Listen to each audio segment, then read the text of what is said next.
When I was 22, I was living away from my family in a city because I was preparing for IELTS and GRE. Since my classes ran from morning evening until evening 6, I did not have much time to cook. One evening, I was walking at 8 o'clock with my roommate with packed dinner in my hand when suddenly a teenage boy on a bicycle pressed my breast and went away. I wasn't as calm as right now while narrating you. I was shocked.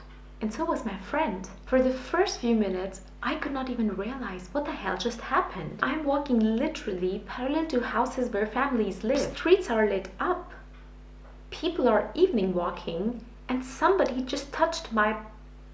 The very next day, same time, same street, same friend, same dinner in my hand, and the same guy passed and touched again my breast. Well, yeah, shit happens. And this time it chose me. This story taught me one thing, and a very strong thing. You need to learn to fight for yourself, or else you just have to accept what happens to you. Well, luckily I'm not the latter type, so I decided to learn to defend myself.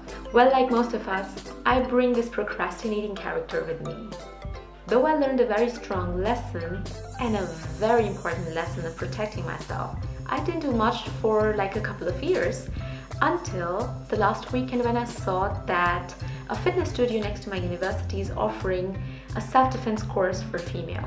This course, although intensive, yet brought me a very dark and a bitter truth about our society, that unfortunately we are living in a world where we the people are not as nice as we're supposed to be. And sometimes some of the bad ones amongst us try to hurt the other one. And of course, when someone's trying to harm you, you cannot just let them harm you, right? You need to protect yourself by standing for yourself, fighting for yourself, defending yourself. And this is where self-defense kicks in. So here's a small video about how do you defend yourself when you are in such a situation where you feel like trapped or harassed and you don't know what to do.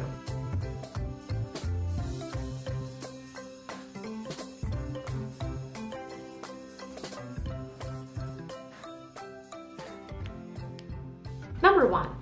What comes to your mind when you see self-defense? Self-defense is a countermeasure that involves defending the health and well-being of oneself from harm. Number 2.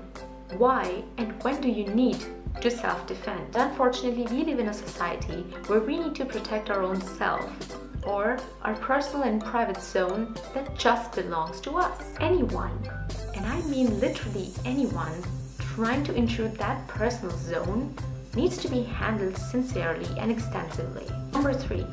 How do you self-defend? Rule number 1. Try to avoid getting in a situation where you need to defend yourself. It might sound a little bit crazy, but that is really rule number 1.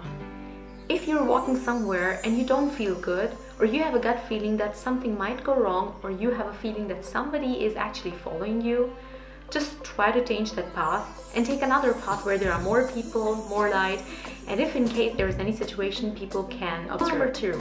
Always stay alert. We live in an age of mobile phones, Facebook, Twitter, Instagrams, and so many social media things that very often we forget to keep a check on our surroundings, which is unfortunately very beneficial for the attacker or a group of attackers, and unlucky for you. Number 3. If unfortunately you end up in a situation where you're attacked or molested, shout. Be loud. Let people around you hear you. Try to gather as much as attention so that people know that you are not in a situation with your own will. And sometimes shouting or yelling at a very high pitch acts as a shock for the person who attacked you, and he might probably run. Rule number 4. Don't panic. I know it's easier said than done, but don't panic. Stay calm and try to focus on how you can get rid of the situation by running away. Rule number 5.